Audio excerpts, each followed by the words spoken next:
everyone, and welcome to the next episode of the Rangers Years. And episode 3 is a special episode for myself because it's one of my boyhood heroes. Welcome to Gordon Smith. Gordon, welcome. Hi David, pleased to be with you. Me too. So we're going to look back in your Rangers career. Before we do that, I want to go back even earlier if that's possible. There's Gordon Smith, the Rangers player, but Gordon Smith was a Rangers fan as well.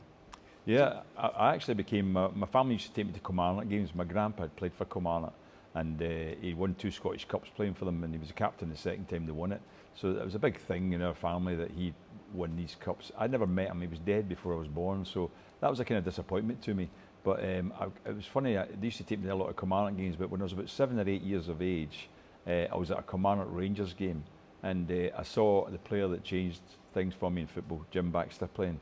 And it was quite funny, and it turned out to be really, it was actually a very positive thing for me.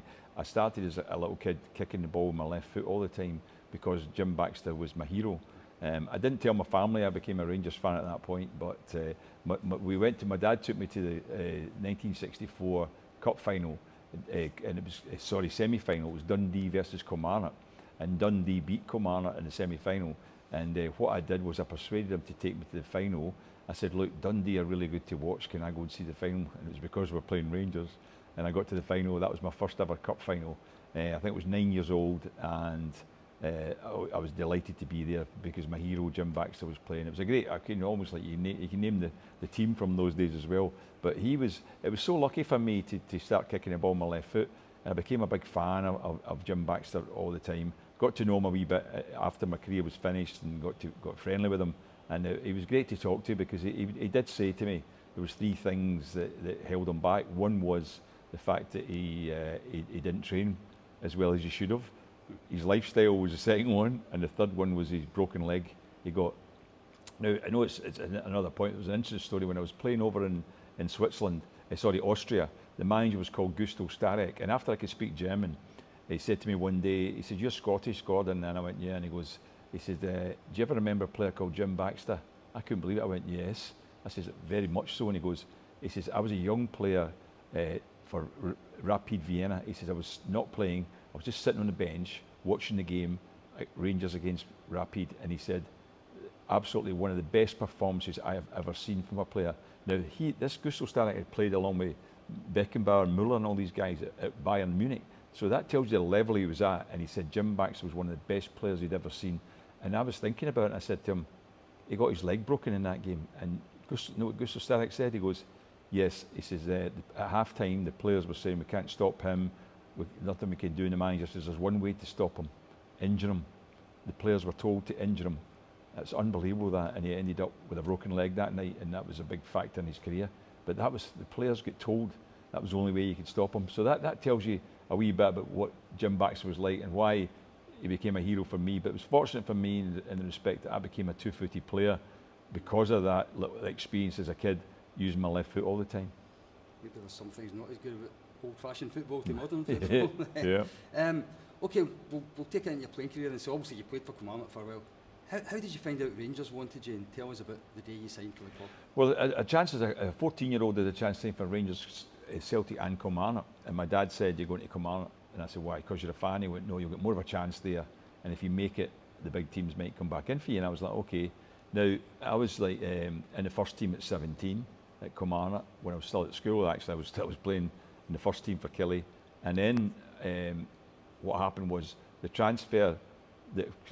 It's a strange way it happened because I was at college, university doing a degree, and what happened, I just finished it and got a job as a marketing development manager for a company, and I went to see the Kilmarnock manager. First week I started working on Monday, and on the Thursday night I went to see the Kilmarnock manager, and I said, "Listen, there's been a lot of talk about me being transferred. Nothing's ever happened. I was wanting to move on in football and play at a high level. From now on, I'm going to be concentrating on my job. That's going to be my priority rather than the football." That was the Thursday night. The Saturday, the season started. On the Monday, I'm in the office in my new job. Second week of my new job, the phone rings. "Who is it?" "Kilmarnock manager." "Where are you?" I says, "Well, I'm at work." He goes, "Are you in Glasgow?" I went, "Yeah." "You far from Ibrox?" I said, "No, why?" "Just sold you to Rangers." That was a Monday morning. I went, okay. So I had to go and see my bosses. I've got to nip out. I've got something I've got to deal with here. So that was what happened. And I went along to Ibrox. met Jock Wallace, and it was amazing. That was the first I'd found out that they were interested. But Jock Wallace shook my hand once I'd signed the contract, and he said, "Welcome to the club, Gordon." He says, "That's taken a while." I said, "What do you mean?" He goes, "I've been trying to sign you for the last 4 years. Do you not know?" I said, "No." He said, "I've been trying to sign you since you were 18. And it was quite strange because I said to him, 4 years you've been trying to win. Yeah, I was, well, I've got to ask you this. I said, I noticed you've just signed player Davy Cooper from Clydebank, left-footed player. He plays in the left wing. And he says, "That's right." He says, "I'm not going to play you there." He said, "When I first saw you playing," he says, "you were centre midfield for Kilmarnock that first season. After that, they put you on the wing." And he said, "I'm going to play you centre mid." And then he said something interesting. He goes, "You're the last piece of the jigsaw." That's what he actually said. And I was like, I says, "That's where I want to play." And he goes, "That's where you're going to play for me." And that was me. That was when I found out that Rangers had been trying to buy me for 4 years. I was now 22. You know what I mean? So it was incredible to learn that at that time when all those years pass by and nobody tells you anything. You just mentioned a player there, Davy Cooper.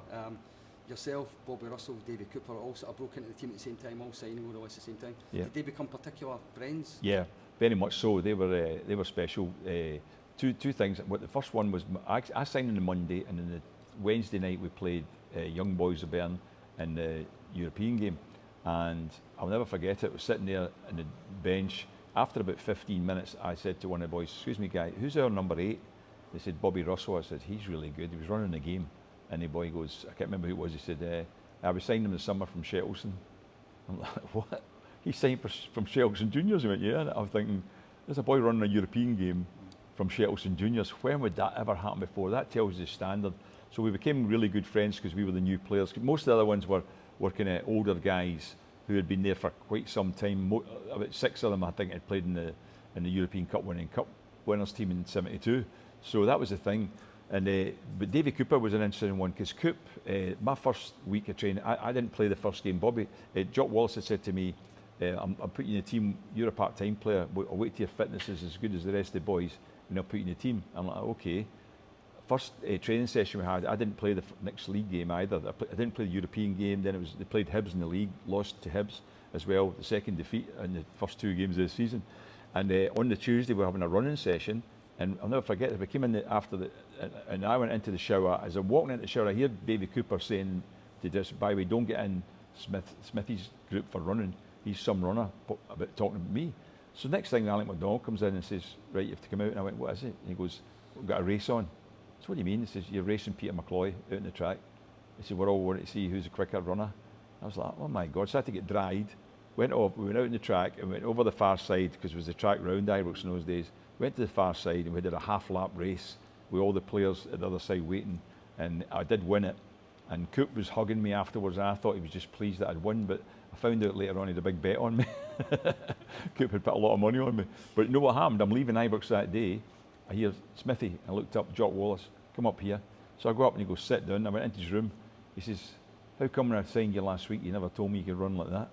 I says, "You saw that?" And he goes, "I was looking out the window, I saw the race." He goes, "You're in the team next game." That's me in the team. So Coop actually got me in the team. So I have to thank him for that. So you mentioned the fact the first season didn't start that well. We lost the first 2 games. It wasn't long though before you made your first appearance against Celtic. It must be a special memory, your first Celtic game. It definitely was. I mean, I was really looking forward to it because, see, when I was a kid, I never got to an Old Firm game because my parents wouldn't let me go. Always a bit frightened of what could happen at an Old Firm game, atmosphere and all that. And I was a professional at 16, so I still hadn't been at one. So the first Old Firm game that I'd ever been at, I was playing in it. And this was an interesting one. At half-time, it was 2-0 to Celtic. And I thought, any time my experience up to then had always been, if you're losing at half-time, basically you're getting slaughtered, you're getting a real row for the manager.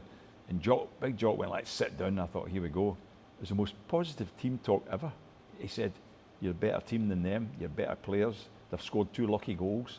They can't handle you, you're fitter than them. If you play like that in the second half, we'll win this game." That's what he actually said. I was shocked by that.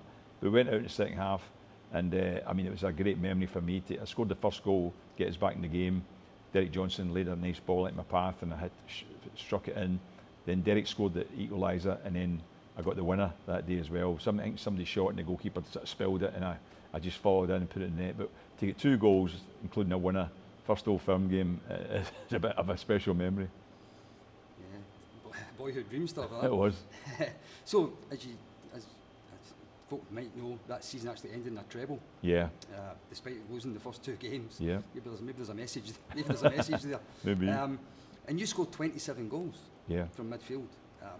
Are there any particular key games that season that you remember most fondly, or any particular goals? I think that Celtic game was special, and then the League Cup final, because that was my first ever cup final, was the League Cup final, and that day I made the first goal for Coop. Coop scored the first goal, and I made that, and then I got the winner that day as well in extra time. To a diving header to win the match, and I'll never forget this.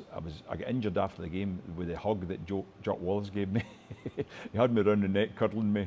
I could hardly breathe, and I was like injured. And I thought, boss, you're hurting me there. But he loved it. He just loved the fact that was first cup final that season. Because the season before I joined Rangers, they'd also won nothing. It was quite funny because they were a treble winning season.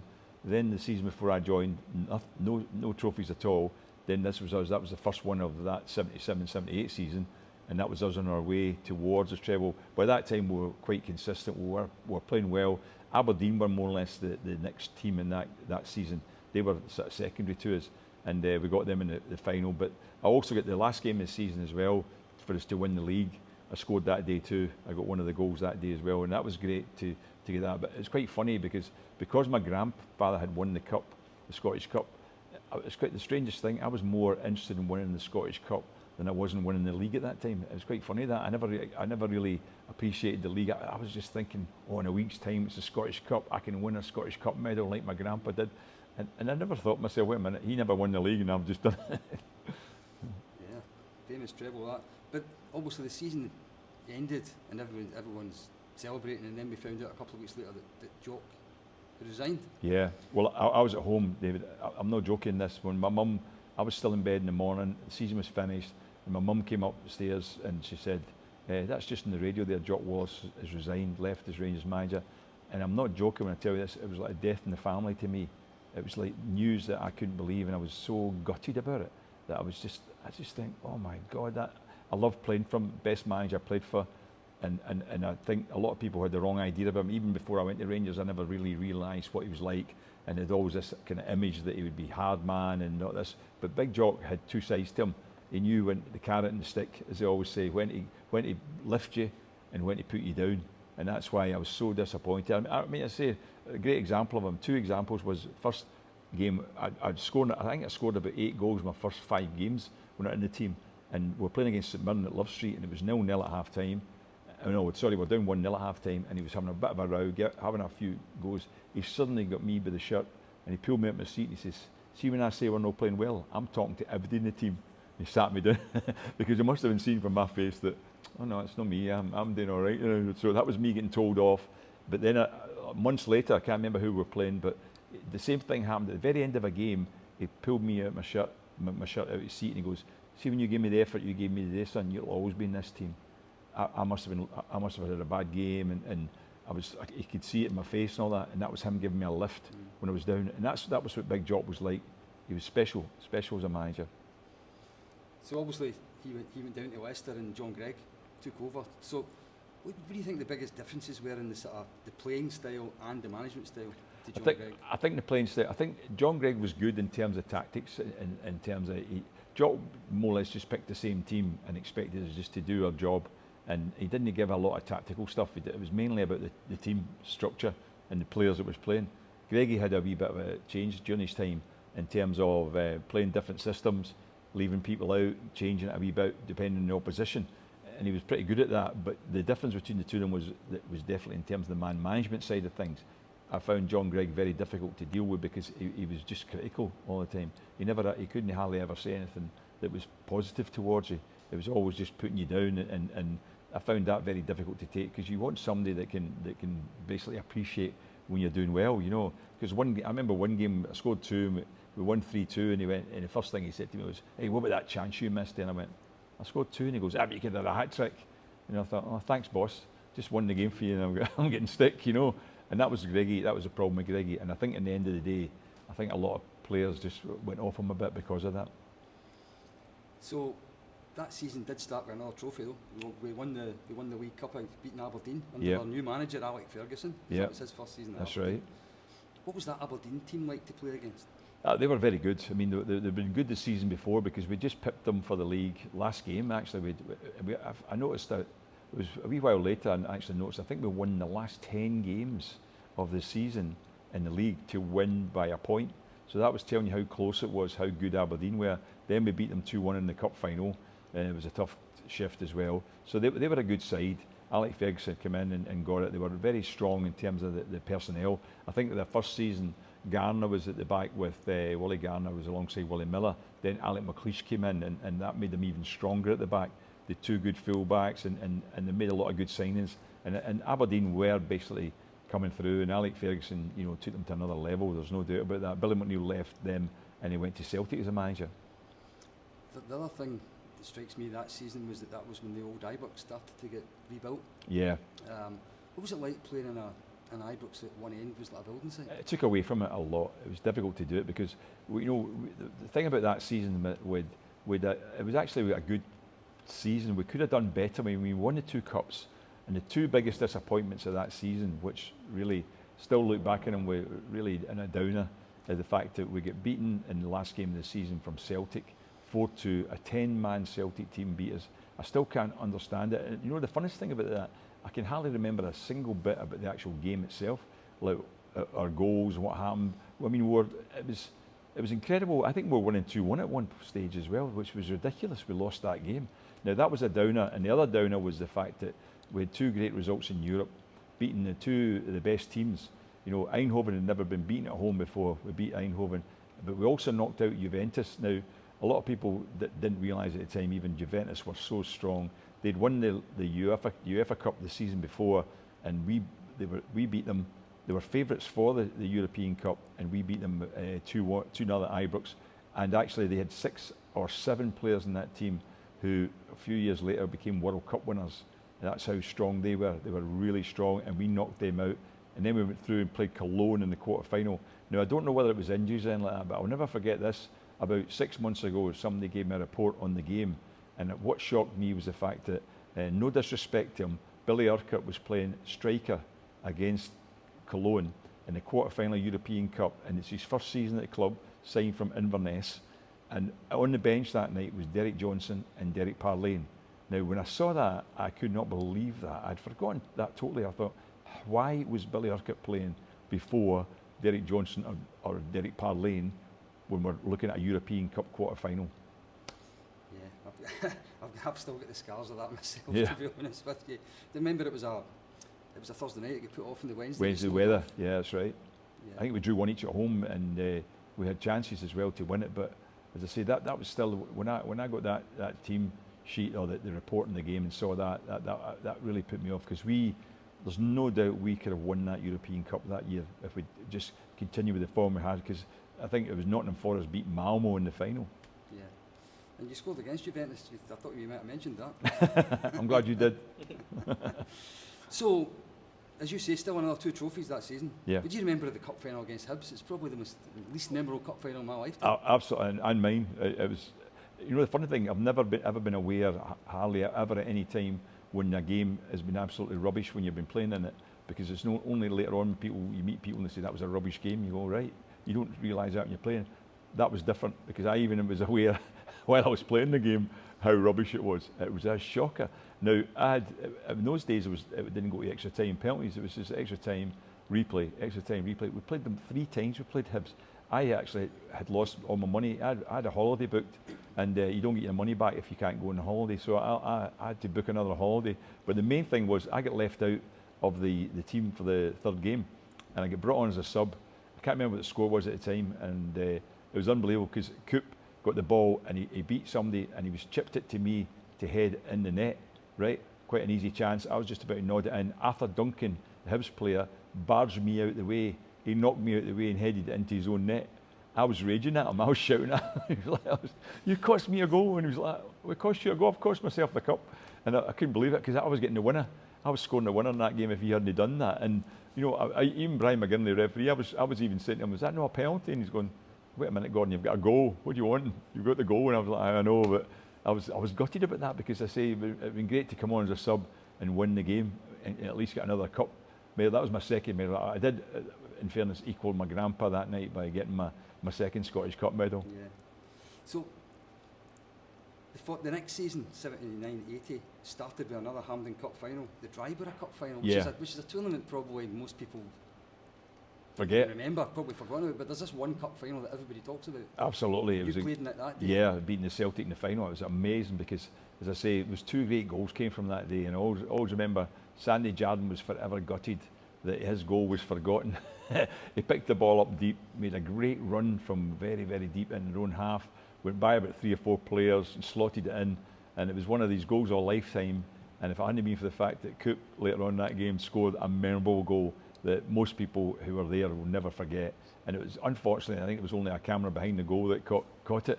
Wasn't any film cameras there. There was nobody was filming the actual match, but Coop flicked it over about 3 Celtic players' heads. Great skill, control, fired it in, and we won that cup. That was a good start to the season.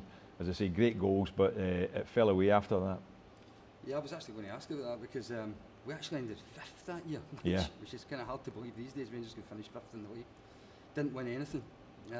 What do you think went wrong? I don't know. I think I don't want to criticise him too much because I've got a great lot of respect for John Greig, admiration for him. But I think to a certain degree there was a lot of problems within the club, within the dressing room. They always say an aspect of it as a manager losing your dressing room, and that happened to a degree that season. There's no doubt about it that it was just like there was a bad atmosphere about the club.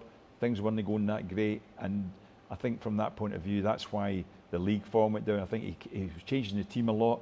He was leaving people out, making big changes from a standard team that we'd had, maybe even certainly that first year under Jock Wallace. It was almost the same team every single game. Only when there was an injury did anybody else come in. Second season, Greggy was making a few changes, playing in Europe and all that sort of thing. But the third season, he was beginning to make a lot more changes, and he's bringing in other players and giving people a chance. It just did not work out. And as I say, Dundee United were coming through at that time. Aberdeen were already a good side. Celtic, but for us to finish 5th was really terrible, shocking. Yeah. And that season ended in a famous cup final against Celtic with the police and the horses in the park at the end of it. That was. We shouldn't have lost that game either. We should have won that game. We didn't play well enough to win it. We didn't take our chances that game. But it was they got a fluky goal, Celtic, that day. I think it was McCluskey. I think it was a McGrain shot, and he just managed to get in the right place. It came off him and in. But that was a bad result. To lose that cup final was very, very disappointing, especially for me too. Thinking that could have been my 3rd Scottish Cup medal in a row. I'd have loved that to win more my grandpa and say in the family whether I've just gone ahead of him. But from that point of view, it was very, very disappointing. But having said that, when that game was over, I was quite shocked because John Greig had called me in just before that cup final that week. I think it was the week or the week before, and offered me a 5-year contract. So I had just signed a new 5-year contract as well, thinking, right, I'm going to have another 5 years here. Hopefully things will turn around and we'll get going. Yeah, well, you know where it's going next then, because that cup final was the last game you played. Your first spell at Rangers, you were sold to Brighton soon afterwards. Totally shocked.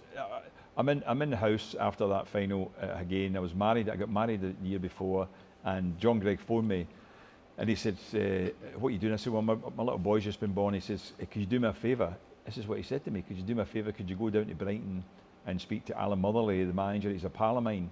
He says, "He's been trying to sign you, but I don't want to sell you. Could you go and speak to him anyway?" And I went, "Yeah, okay." So I said to my wife, "I'm going down to Brighton just to do Greggy a favour."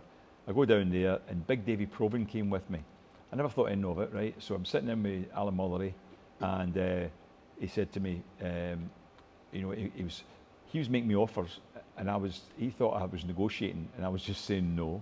And we're up at 3 times my Rangers wages, a big sign-on fee, and I'm going, no. And he said, "Look, go and have some lunch, and we'll talk after lunch." So me and Davy Provan go for lunch together, and we go in. Davy says to me, "That's some money, Gordon." I know, unbelievable. 3 times with Rangers. He goes, "You not thinking of taking it?" I went, "I'm not taking it." He goes, "All right, I might as well tell you, the deal's done. We've sold you." And I went, "That's not what Greggy told me." And he goes, "Well, it is." And I went, "Right, hang on." So I got on a public phone in the hotel, phoned Ibrox. Greggy came on the phone. First thing he said, "Have you signed?" I went, "I'm not signing." Yeah. I went, "I'm not signing." He goes, "If you don't sign, I'll make your life hell." He said, "You'll never kick a ball in the team again." He said, "I'll have you in morning, noon, night training. You might not even get a game in the reserves." I said, that's not what you told me. I can't believe this. He goes, well, he says, I'm telling you that better now. You better sign. So I went back to David Provan. I went, is this true? And he goes, yeah. He said, we thought the money would change your opinion, Gordon. That you'd be motivated by the money and you would say yes. So I went back to Alan Mullery and I said to him, I've decided to sign. And he goes, right. He says, I was in for you 7 times this season, he said to me. And I was like, really? And he goes, yeah. And he says, I'll tell you another thing as well. He says, the first game I saw you playing was against West Ham. He says, you scored 2. Then you played against Kilmarnock on the Sunday, you scored again. He says, your 3 goals were made by Davy Cooper. And I said, well, Coop and I we have a good partnership, relationship together. He goes, I tried to buy you both. I went, what do you mean? He goes, I made Rangers a bid for you both. And John Greig said I could only have one. And I says, well, you get the wrong one then. And he goes, what do you think? He goes, I says, Coop's brilliant. He goes, but I want a midfield player that can score. That's why I've got you first. I said, so you were in for Coop as well? And he goes, yeah. So, but I must be honest with you, I never told Coop for a few years. I didn't even want to put him off because he was already in a wee bit of a downer at Rangers under Greggy at that time. I didn't want to put him off, but I told him years later that was the situation. And I still never got the fact from whether he would have gone or not, but you know, he might not have gone because it was a big move away down there. But Alan Mullery told me that. He tried to sign the both of us at the same time. I think you get the right one. Never mind. Yeah. So a lot of people maybe don't remember that you came back to Rangers very briefly on loan from Brighton. Yeah. A couple of years later. It was an interesting one because what happened was I got a phone call from Tommy McLean. I'd fallen out with the Brighton manager, Chris Cartney, his name was, and we weren't talking. And Tommy McLean suddenly phoned me. It was in December, and he said, "We'd like you to come up for a month's loan." And I was like, "All right, I'll think about it." So I went to see Jimmy Melia at Brighton, who was the chief scout. He was the head scout, and I said to him, "Listen, I says Rangers want me for a month's loan. What do you think?" And he goes, "I think you could, Gordon." He says, "It'll be December." He says, "You'll be back home with all your family and all that." And he says, "You'll get a chance to play for a month." And he says, "I'll tell you something as well that you got to keep secret." I went, "What's that?" He goes, "When you come back here in a month's time, I'll be the new manager." I went, "What do you mean?" He goes, "The manager's getting sacked and I'm taking over." He says, "So when you come back here in a month's time, you'll be in the team." That's what he said to me. I went, "Right." So I then phoned Tommy McLean. It was quite funny. I phoned Tommy McLean. I said, "Right, Tommy, I'm coming up for the month." And he goes, "Right, you're coming?" I went, "Yeah." He goes, "That's great." I says, "So I'll see you Monday." And he went, "What do you mean Monday?" I went, "Well, you've got the cup final Saturday." This was a Thursday. And he goes, "No, I want you for the cup final." I went, "You want to put me in first game in a cup final when I've been away for 2.5 years or whatever?" And he goes, "Yeah." He says, "You're in the team." I was like, "Oh my God." So I went back to Jimmy Melia and I said, "What do you think?" And he goes, "Well, go and play in the cup final. You win a medal, you maybe get a bonus, you know, play." So I came back up and played in the cup final. And Greggy, it's quite funny, Greggy never spoke to me the whole time I was there. I played in that final, then I played one league game after that, and he never spoke to me. And then there was about another two league games. I was in training every day. He never spoke to me. I went back down to Brighton because at least I knew I was going back down there to play in the team. And we played in the FA Cup final that year. The interesting one is I was at a function about 2 or 3 years ago, and a guy it was a quiz thing we were at, and the guy said during the quiz, it was right, a sports question, went through some questions. He says, "There's only one player ever played in 2 cup finals in the same season in 2 different countries," right? And my teammates at my table, this is true, they went, "You any idea, Gordon?" I went, "Actually, I did." And they went, "You did?" I went, "Yeah." And they went, "Right." So they put me down as the answer. And when the guy was reading out the answers, he went, "There's only one team got this right, that team over there." And we all started laughing. He goes, "What's funny?" He says, "He's here." That's a great one, that, isn't it? Yeah, I think a lot of people don't remember you scored in that FA Cup final. No. They remember my miss later in the game. That's right. Yeah. So, obviously your playing career, you've talked about it. You went to Manchester City, you went to Austria, you went to Switzerland, but probably the next time Rangers fans were seeing you would have been as assistant manager at St Mirren. So what was management like? It was good. I enjoyed it. I was always had an idea. That's why I went to Austria and Switzerland, was basically to build my what I would say was my knowledge of the game to a certain degree. Look at the way the Austrians trained, the way the Swiss trained. It was very, very professional. It was better than even over here at the time because they were much. See the fitness idea.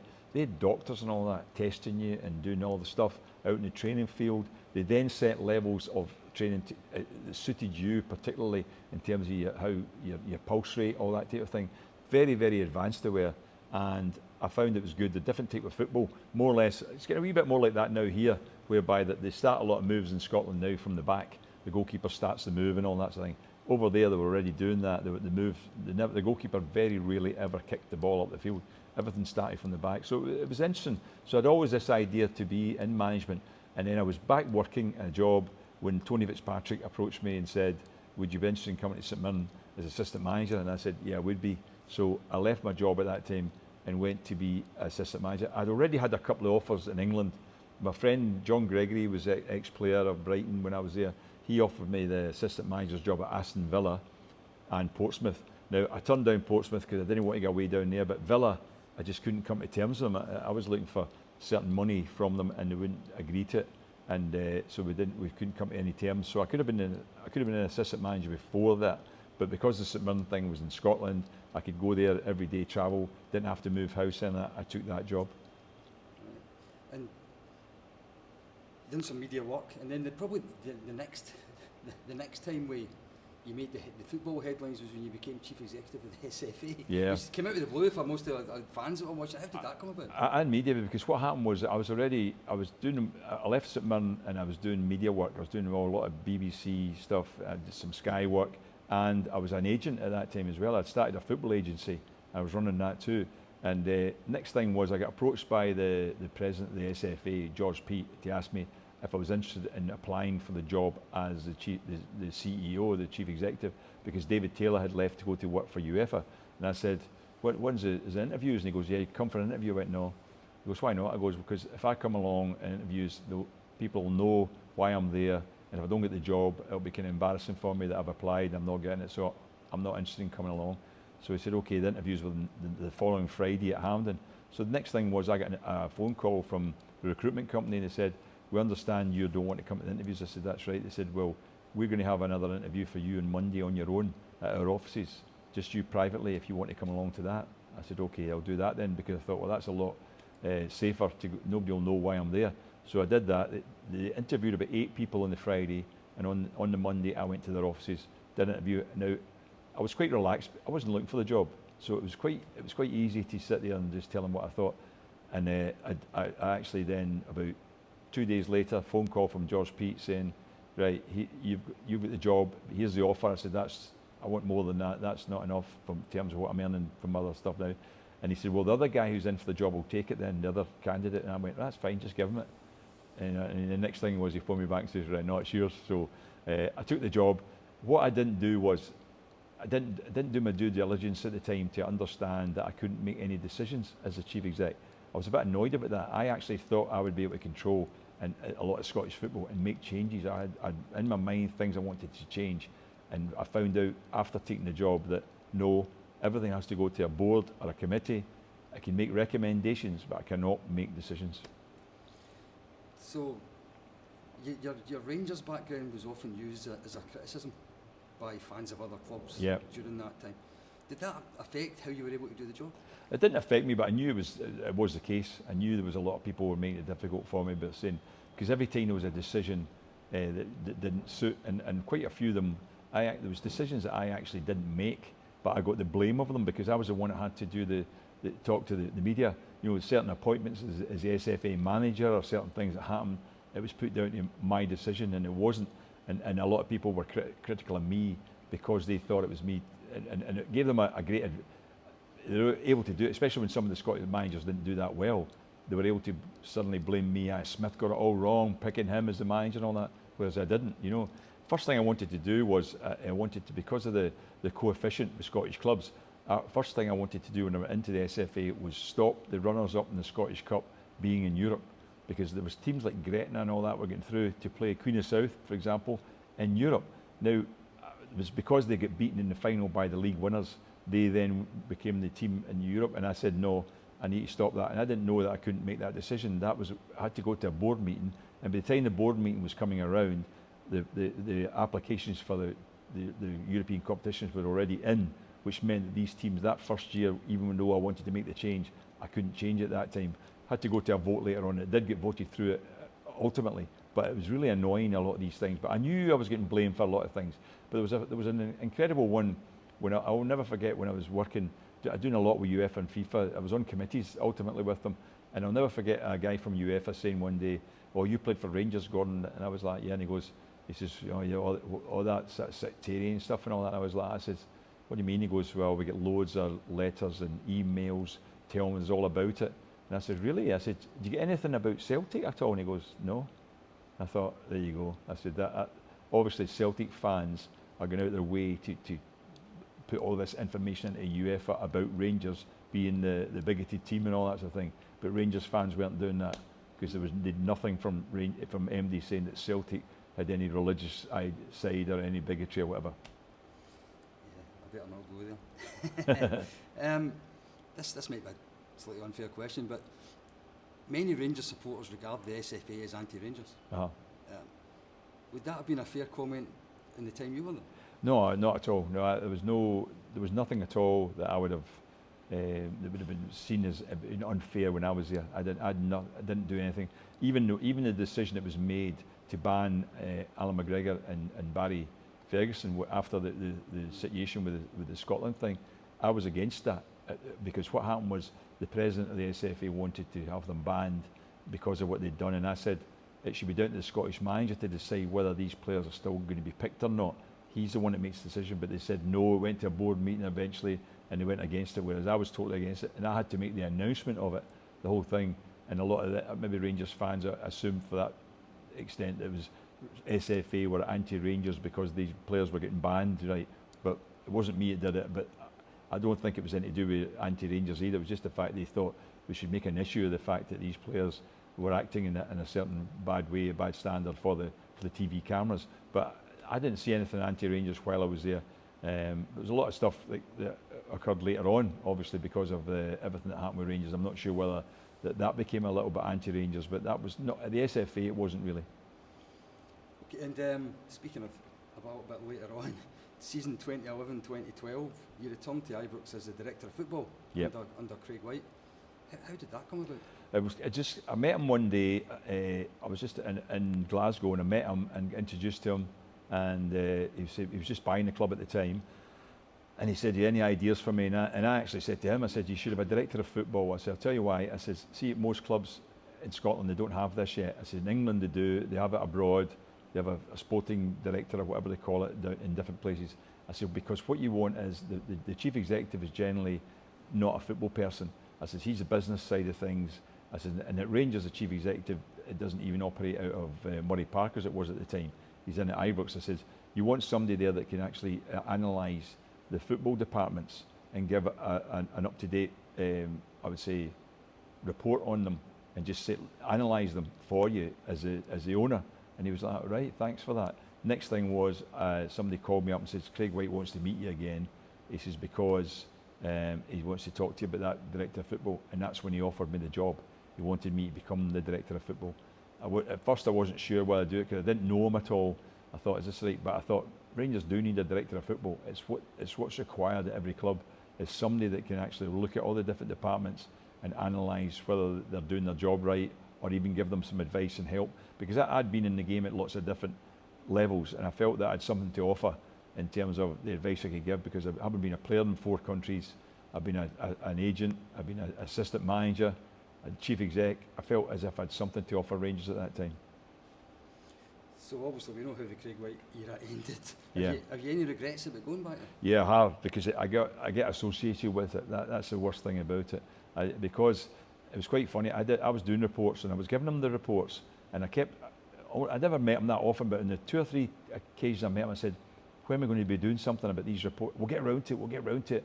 I'm looking at other things just now and all that." I said, "Well, I want to make changes here." "Yeah, we'll get," and that's all he ever said, "We'll get round to it." Now, see, the day we actually went into administration, it was unbelievable. We're at Murray Park, Auchenhowie as they call it now, and we went in to meet all the youth development people, and we told them, and Craig White was there, and he said, "Listen, there's a lot of talk about us going into administration. Just to tell you, it's not going to happen. Don't worry about it." And we're on our way to the first team squad with the players and trainers and all that, to tell them the same thing, when all of a sudden he got on a phone call, went away out a walk around Murray Park as it was, and then I said to the chief exec, CEO at the time, I said, "You need to get him back. There's people waiting here." And he goes, "I'll go and get him." And he came back in and he says, he's on the phone because we're getting into administration. Between 2 meetings to say we're not going into administration, we went into administration. I resigned 2 days later. I just thought, there's no point in me being here anymore. The money I'm on, that money will be released for other people's wages because it's going to be tough. and they don't need a director of football anymore at this stage. And I just walked away because I just thought this is shambolic, as I felt it was. Yeah, sad times.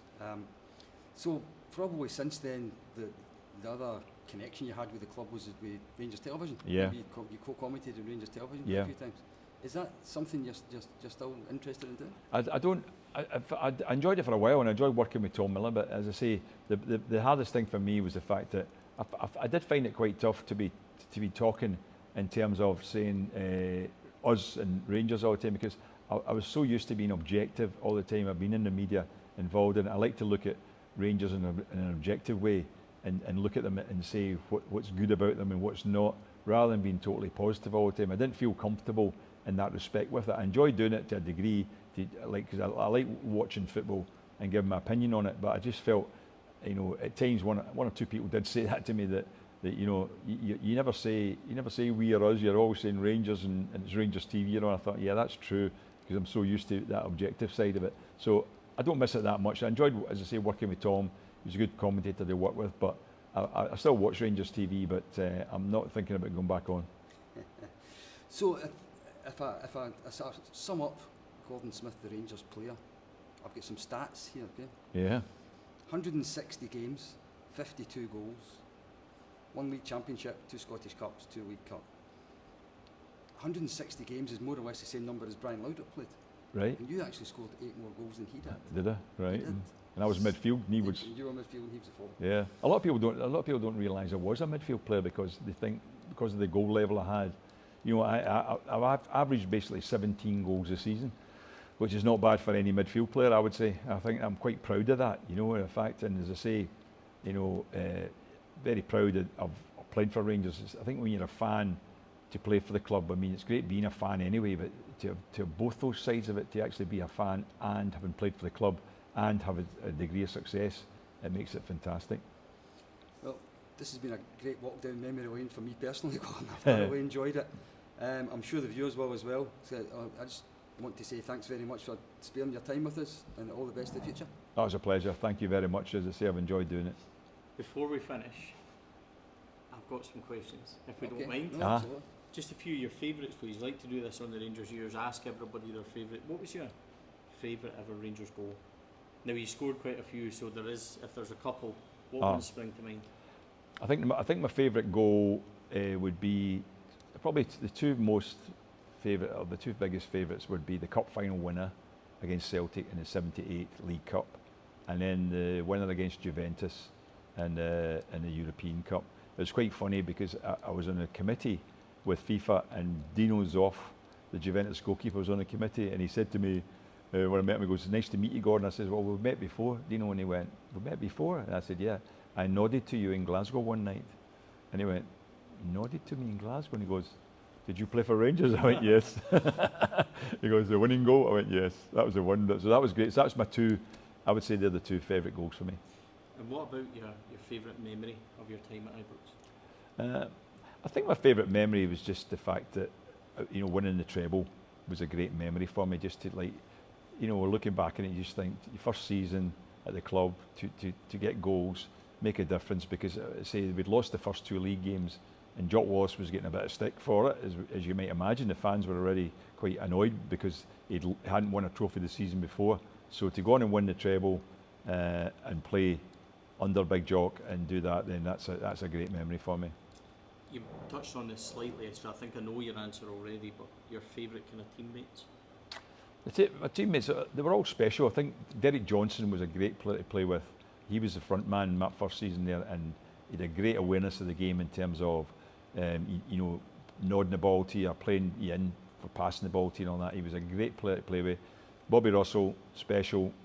But, Davy Cooper is my best, I would say, teammate ever in terms of ability. Best player I ever played with was Coop. But I would say that in terms of that whole team, I look at the whole team from that treble winning side, and basically the team was almost the same every single game, as I say. And it was a different type of system. You know why? Because it was like a 4-3-3. Derek Johnson played his own up front. A lot of people thought I was his fellow striker. I wasn't. I was playing midfield, but I would go and support him because Jock Wallace said, that's why he got me, because he knew I could run from midfield to support Derek. But with two wingers, and Tommy McLean and Davy Cooper, who were great footballers, great ability. Alec MacDonald, tremendous amount of work rate from him and all that. So it was all through that team. It was a bit special. So that was a great team to play in. I asked Mark similar about Walter Smith. It almost seems a fitting way to end this is to ask about Jock Wallace. You've touched on it, you've spoken about it, but if I was to ask you about Jock Wallace, what would you say? I think I would say he was special for me. Great manager. And what he did was, in 1993, he did a piece in the newspaper highlighting his career, and I couldn't believe it when he was asked who the best signing he ever made as a manager in his whole career. He said me. And I was totally touched by that. I couldn't believe it. I was shocked by it, because I thought, well, I did pretty well for him, but I wouldn't have thought for a minute he would have said I was his best ever signing, but he did. And to me, it was great for me, because he was my best ever manager, and he was special, and that's why I think that, you know, I really enjoyed it so much to play under him, and I'm so glad I had that opportunity that he actually signed me. I could have been a lot earlier if I'd actually come on and sold me when he was in for me to begin with. I'd have been 5 years under Big Jock. Gordon, what a pleasure it's been. I think David would, I know it's a dream come true for David, but yeah. I like learning things, and I've learned a lot today, so I really enjoyed speaking to you. I really appreciate your time. Thank you for coming on. Pleasure, guys. It's been an absolute pleasure to be here.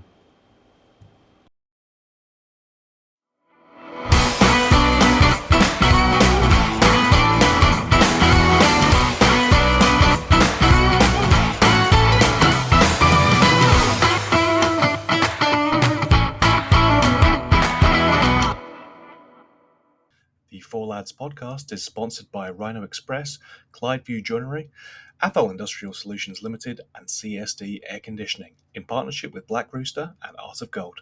Thank you for listening to or watching the podcast.